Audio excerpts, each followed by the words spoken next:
కానీ question hour పేరు చెప్పి ముఖ్యమంత్రి తన చెత్తనంతా వాగి మూసి కంపెనంతా తీసుకొచ్చి తన నోటి ద్వారా ఇవాళ అసెంబ్లీలో వదిలి మా సీనియర్ లీడర్లు మా ఇవాళ మా ఉపనాయకులు శాసనసభలో హరీష్ రావు గారు కూడా ఆ చర్చలో ఇన్వాల్వ్ అయ్యి వారు కూడా ఒక 3 ప్రశ్నలు వేసింది. చాలా పద్ధతిగా మొత్తం కూడా చూసింది, దేశమంతా కూడా చూసింది, ప్రజలందరూ కూడా చూసింది. ఒక ప్రధానమైన ప్రతిపక్షంగా ఇంత బాధ్యతాయుతంగా మేము ఒక ప్రశ్నలు అడిగినాము ప్రజల తరఫున. మేము ప్రజల తరఫున ఉంటాం, మేము మిగతా కార్యక్రమాలు మీరు చేసుకోండి, కానీ పేద ప్రజల ఇల్లు కూలగొడితే మాత్రం మేము వాళ్ళ వెంట ఉంటామని చెప్పి చాలా స్పష్టంగా చెప్పారు. మా పాలసీ. ఆ తర్వాత ముఖ్యమంత్రి ఇష్టం వచ్చినట్టు దాడి చేసేసి మాకు అవకాశం ఇవ్వకుండా ఇంకొక ప్రతిపక్షానికి అవకాశం ఇచ్చేసేసి మూసేస్తున్నప్పుడు మేము మా రెండవ శాసనసభ్యురాలు మా ఇంకో ఉపనాయకురాలు సబితా ఇంద్రారెడ్డి గారికి అవకాశం వస్తే వారు మూసి ప్రస్తావన తేగానే స్పీకర్ గారు మైక్ కట్ చేస్తారు. సునీతా లక్ష్మారెడ్డి గారికి అవకాశం ఇచ్చి వారు మాట మొదలు పెట్టే ముందే మళ్ళీ కట్ చేసిండ్రు.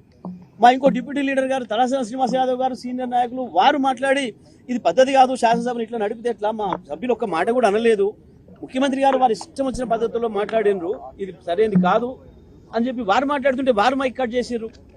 చివరికి మళ్ళీ మేమందరం డిమాండ్ చేస్తే హరీష్ రావు గారికి మైక్ ఇచ్చి దాన్ని కూడా కట్ చేసేసి మీరు ముఖ్యమంత్రిని విమర్శ చేస్తే నేను మైక్ ఇవ్వను అని చెప్పి మాట్లాడితే అసలు ఇది మన ప్రజాస్వామ్యమేనా, సభ నడిపే విధానమేనా? ఇది ముఖ్యమంత్రిని విమర్శించకపోతే ముఖ్యమంత్రి డబ్బా కొట్టడానికి వస్తుందా ప్రతిపక్షం ఎక్కడన్నా?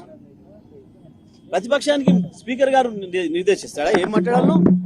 ముఖ్యమంత్రిని పొగుడుతూ మాట్లాడమని స్పీకర్ గారు రాసిచ్చింది చదవడానికి వస్తుందా సభకి ఎక్కడైనా ఎవరైనా ప్రతిపక్షం?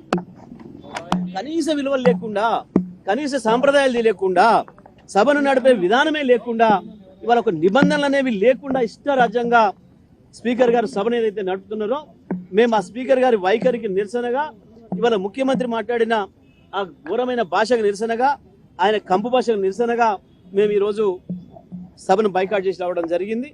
తప్పకుండా ఈ పద్ధతి ఇలాగే కొనసాగితే సభను ముఖ్యమంత్రి స్పీకర్ గారు ఒకరే నడుపుకోవాల్సి వస్తుంది తప్ప మిగతా వాళ్ళు రారు. ఇది ప్రజాస్వామ్యంలో జరగాల్సిన విధానం కాదు. ఇప్పటి వరకు భారతదేశంలో ఏ సభ చరిత్రలో కూడా ఈ రకంగా ఒక స్పీకర్ రూలింగ్ ఇచ్చే పద్ధతి ఉండదు. ముఖ్యమంత్రి గారిని పొగడండి, మీరు ముఖ్యమంత్రి విమర్శిస్తే నేను అవకాశం ఇవ్వమని చెప్పడానికి స్పీకర్ గారికి అటువంటి అవకాశమే లేదు, ఏ నిబంధనలలో కూడా లేదు. కానీ నిబంధనలు ఏమీ లేవు, మా ఇష్టం వచ్చి నడుపుతాం, మేము ఏం చెప్తే కదా ఇక్కడ అనుకుంటే మాత్రం కరెక్ట్ కాదు. స్పీకర్ గారు కూడా నిబంధనలే ఉంటాయి, శాసనసభ నడపడానికి నిబంధనలు ఉంటాయి, తప్పకుండా నిబంధనల ప్రకారమే నడవాలి. సభలో అందరి సభ్యులకు సమాన హక్కులు ఉంటాయి, వాళ్ళ హక్కుల్ని కాపాడాల్సిన బాధ్యత మాత్రమే స్పీకర్ గారికి ఉంటుంది.